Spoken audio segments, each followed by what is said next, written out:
Chapter 7. It spoke much for the depth of Mrs. Trenner's friendship that her voice, in admonishing Mrs. Bart, took the same note of personal despair as if she'd been lamenting the collapse of a house party. "All I can say, Lily, is that I can't make you out." She leaned back, sighing in the morning abandon of lace and muslin, turning an indifferent shoulder to the heaped-up importunities of her desk, while she considered, with the eye of a physician who has given up the case, the erect exterior of the patient confronting her. "If you hadn't told me you were going in for him seriously, but I'm sure you made that plain enough from the beginning. Why else did you ask me to let you off bridge, and to keep away Carrie and Kate Corby? I don't suppose you did it because he amused you. We could none of us imagine your putting up with him for a moment unless you meant to marry him. And I'm sure everybody played fair. They all wanted to help it along. Even Bertha kept her hands off, I will say that, till Lawrence came down and you dragged him away from her. After that, she has a right to retaliate. Why on earth did you interfere with her? You've known Lawrence Selden for years. Why did you behave as if you had just discovered him? If you had a grudge against Bertha, it was a stupid time to show it. You could have paid her back just as well after you were married. I told you Bertha was dangerous. She was in an odious mood when she came here, but Lawrence turning up put her in a good humor, and if you'd only let her think he came for her, it would have never occurred to her to play you this trick. Oh, Lily, you never do anything if you're not serious." Miss Bart accepted the exhortation in the spirit of a purest impartiality. Why should she have been angry? It was the voice of her own conscience which spoke to her through Miss Trenner's reproachful accents. But even to her own conscience she must trump up a semblance of defense. "I only took a day off. I thought he meant to stay on all this weekend, and I knew Selden was leaving this morning." Miss Trenner brushed aside the plea with a gesture which laid bare its weakness. "He did mean to stay. That's the worst of it.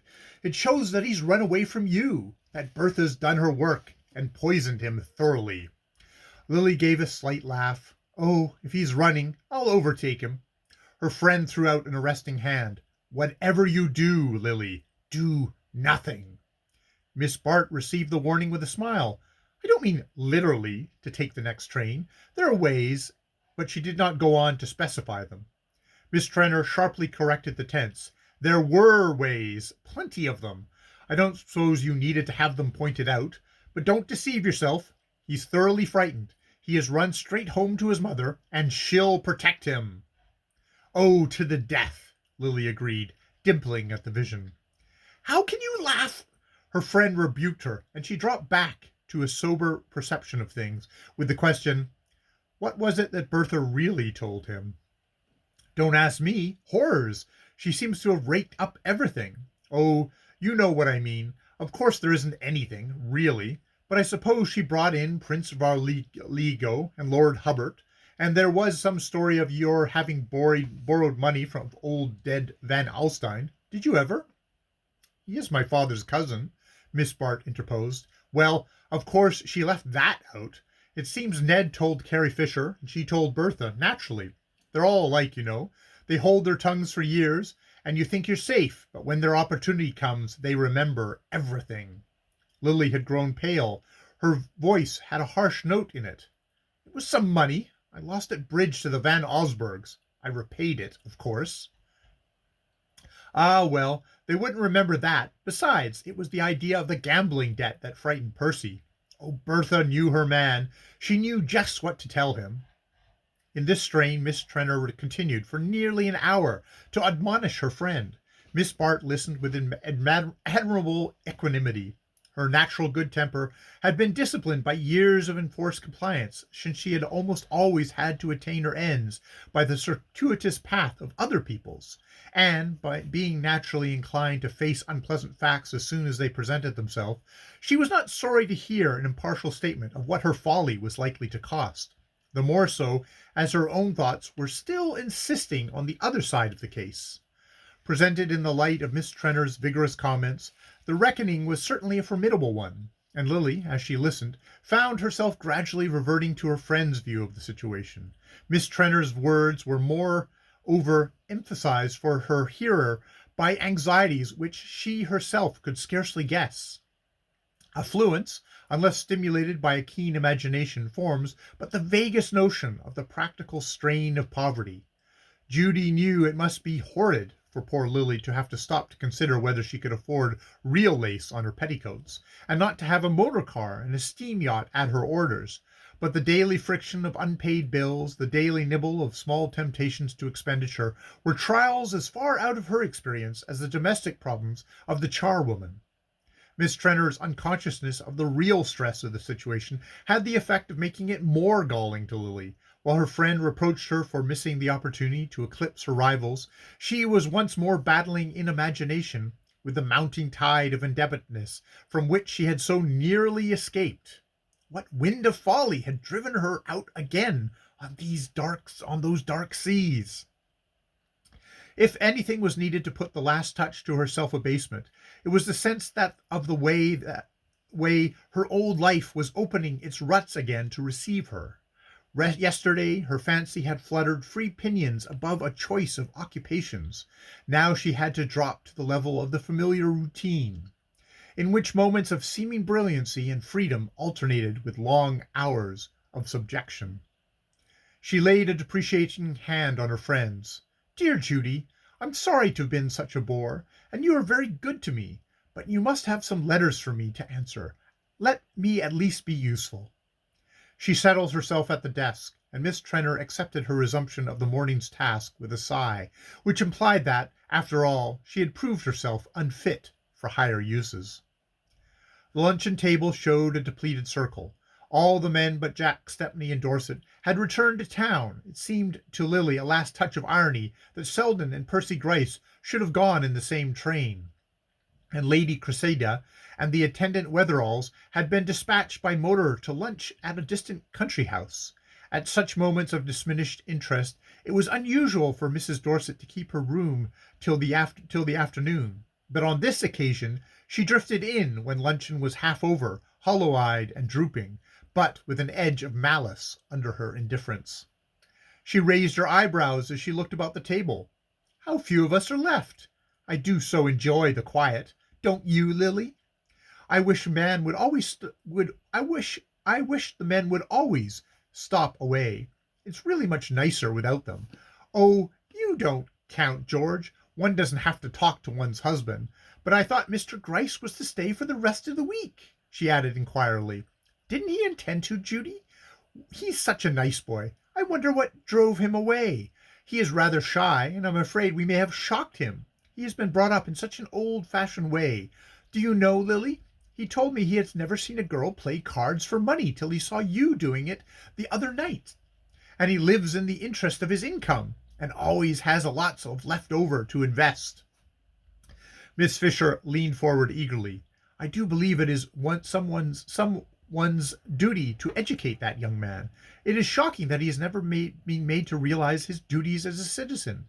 Every wealthy man should be compelled to study the laws of his country." Mrs. Dorset glanced at her quietly. "I think he has studied the divorce laws. He told me he had promised the bishop to sign some kind of petition against divorce." Miss Fisher reddened under her powder, and Stepney said with a laugh, glancing at Miss Bart, "I suppose he is thinking of marriage, and wants to tinker up the old ship before he goes on board." His betrothed looked shocked at the metaphor, and George Dorset exclaimed with a sardonic growl, "Poor devil! It isn't the ship that will do it for him, it's the crew." "Or the stowaway," said Miss Corby brightly. "If I contemplate a voyage with him, I should try to start with a friend in the hold." Miss Van Osburgh's vague feelings of pique was struggling for appropriate expression. "I'm sure I don't see why you laugh at him. I think he's very nice," she exclaimed, "and, at any rate, a girl who married him would always have enough to be comfortable." She looked puzzled at the redoubled laughter which hailed her words, but it might have consoled her to know how deeply they had sunk into the breast of one of her hearers. Comfortable! At that moment the word was more eloquent to Lily Bart than any other in the language. She could not even pause to smile over the heiress's view of a colossal fortune as a mere shelter against want. Her mind was filled with the vision of what that shelter might have been to her. Mrs. Dorset's pinpricks did not smart, for her own irony cut deeper. No one could hurt her as much as she was hurting herself, for no one else, not even Judy Trenor, knew the full magnitude of her folly. She was roused from these unprofitable considerations by a whispered request from her hostess, who drew her apart as they left the luncheon table. "Lily, dear, if you've got nothing special to do, may I tell Carrie Fisher that you've intended to drive to the station and fetch Gus? He will be back at 4, and I know she has it in her mind to meet him. Of course, I'm very glad to have him amused, but I happen to know that she has bled him rather severely since she's been here, and she is so keen about going to fetch him that I fancy she must have a lot more bills this morning. It seems to me," Miss Trenor feelingly concluded, "that most of her alimony is paid by other women's husbands." Miss Bart, on her way to the station, had leisure to muse over her friend's words and their peculiar application to herself. Why should she have to suffer for having once, for a few hours, borrowed money of an elderly cousin, when a woman like Carrie Fisher could make a living unrebuked from the good nature of her men friends and the tolerance of their wives? It all turned on the tiresome distinction between what a married woman might and a girl might might not do.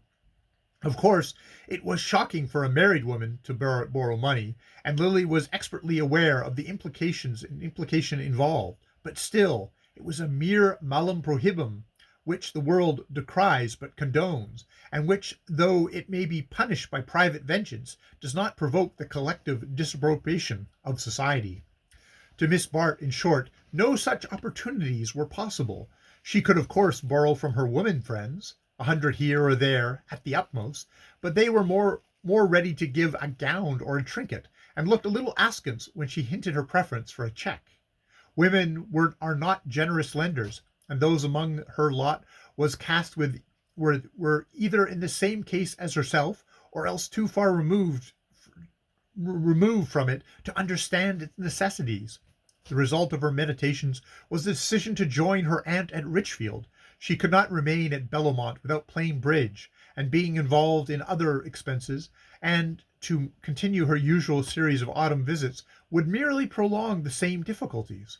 She had reached a point where abrupt retrenchment was necessary, and the only cheap life was a dull life. She would start the next morning for Richfield. At the station she thought Gus Trenor seemed surprised, and not wholly unrelieved to see her. She yielded up the reins of the light runabout in which she had driven over, and as he climbed heavily to her side, crushing her into the scant third of the seat, he said, "Hello! It isn't often you honor me. You must have uncommonly hard up for something to do." The afternoon was warm, and propinquity made her more than usually conscious that he was red and massive, and that beads of moisture had caused the dust of the train to adhere unpleasantly to the broad expanse of cheek and neck which he turned to her. But she was aware also, from the look in his small, dull eyes, that the contact with her freshness and slenderness was as agreeable to him as the sight of a cooling beverage. The perception of this fact helped her to answer gaily, "It is not often I have the chance. There are too many ladies to dispute the privilege with me." "The privilege of driving me home? Well, I'm glad you won the race anyhow. But I know what really happened. My wife sent you. Now, didn't she?" He had the dull man's unexpected flashes of astuteness, and Lily could not help joining in the laugh with which he had pounced on the truth. "You see, Judy thinks I am the safest person for you to be with, and she's quite right," she rejoined. "Oh, is she, though? If she is, it's because you wouldn't waste your time on an old hulk like me. We married men have to put up with what we can get. All the prizes are for the clever chaps who've kept a free foot. Let me light a cigar, will you? I've had a beastly day of it." He drew up in the shade of the village street and passed the reins to her while he held a match to his cigar. The little flame under his hand cast a deeper crimson on his puffing face, and Lily averted her eyes with a momentary feeling of repugnance. And yet some women thought him handsome. As she handed him back the reins, she said sympathetically, Did you have such a lot of tiresome things to do?" "I should say so, rather." Trenor, who was seldom listened to, either by his wife or her friends, settled down into the rare enjoyment of a confidential talk. "You don't know how a fellow has to hustle to keep this kind of thing going. He waved his whip in the direction of the Bellomont acres, which lay outspread before them in opulent undulations. "Judy has no idea what she spends. Not that there isn't plenty to keep the thing going," he interrupted himself, "but a man has got to keep his eyes open, and pick up all the tips he can. My father and mother used to live like fighting cocks on their income, and put a good bit by, too. Luckily for me, but at the pace we go now, I don't know where I should be if it weren't for taking a flyer now and then. The women all think, I mean Judy thinks, I've nothing to do but go downtown once a month and cut off coupons, but the truth is it takes a devilish lot of hard work to keep a machinery running. Not that I ought to complain, though," he went on after a moment, "for I did a very neat stroke of business, thanks to Stepney's friend Rosedale. By the way, Miss Lily, I wish you'd try to persuade Judy to be decently civil to that chap.